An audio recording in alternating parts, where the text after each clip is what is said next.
Hi எல்லாருக்கும் வணக்கம். இன்றைக்கி நம்ம ஃபிஷ் ஃப்ரை எப்படி பண்ணி பார்க்கலாம். வாங்க வீடியோக்குள்ளே போகலாம். இதுக்கு தேவையான பொருள்: அரை ஸ்பூன் மஞ்சள்தூள் எடுத்துக்கோங்க, 3 டேபிள் ஸ்பூன் கடல மாவு எடுத்துக்கோங்க, அதே 3 டேபிள் ஸ்பூனில் மிளகாத்தூள் ஆட் பண்ணிக்கோங்க. நான் ஸ்பைஸியாக சாப்பிடுவேன் அப்படின்றவங்க இது மாதிரி இது பண்ணிக்கோங்க. இல்லை எனக்கு காரம் வேணான்னா எல்லாத்துலேயும் கம்மி பண்ணி ஆட் பண்ணிக்கோங்க.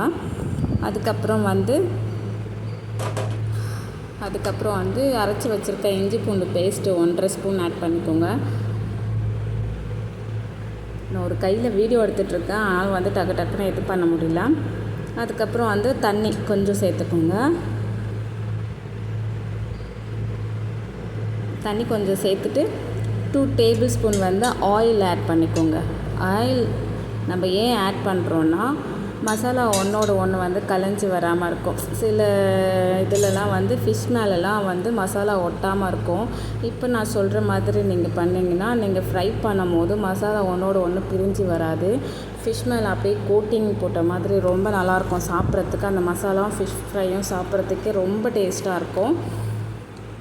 அதுக்கப்புறம் கழுவி வாஷ் பண்ணி வச்சுருக்கேன். இந்த மாதிரி நல்லா பிசைஞ்சுக்கோங்க. பிசைஞ்சதுக்கப்புறம் கழுவி வாஷ் பண்ணி வச்சுருக்க ஃபிஷ் மேலே ஒரு ஃபிஷ்ஷாக எடுத்து கோட்டிங் போட்டுருங்க. மஞ்சத்தூள், உப்பு போட்டு நான் நல்லா வாஷ் பண்ணி வச்சுருக்கேன். தண்ணியெல்லாம் இருக்கக்கூடாது. தண்ணியெலாம் சுத்தமாக ட்ரை பண்ணிக்கோங்க. ட்ரை பண்ணிட்டு இப்போ நான் கோட் பண்ணுற மாதிரி நீங்களும் மசாலா மேலே ஃபுல்லாக அப்ளை பண்ணிவிட்டு ஒரு 20 மினிட்ஸ் வெயிட் பண்ணுங்கள்.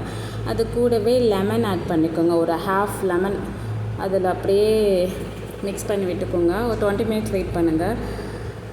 வெயிட் பண்ணதுக்கப்புறம் தோசை தவாவில் போட்டு ஃப்ரை பண்ணி எடுத்திங்கன்னா சூப்பரான ஃபிஷ் ஃப்ரை ரெடி ஆகிடும். நீங்களும் ட்ரை பண்ணி பாருங்கள். வீடியோ பிடிச்சா மறக்காமல் லைக் பண்ணுங்கள், ஷேர் பண்ணுங்கள், சப்ஸ்கிரைப் பண்ணுங்கள். தேங்க்யூ ஃபார் வாட்சிங்.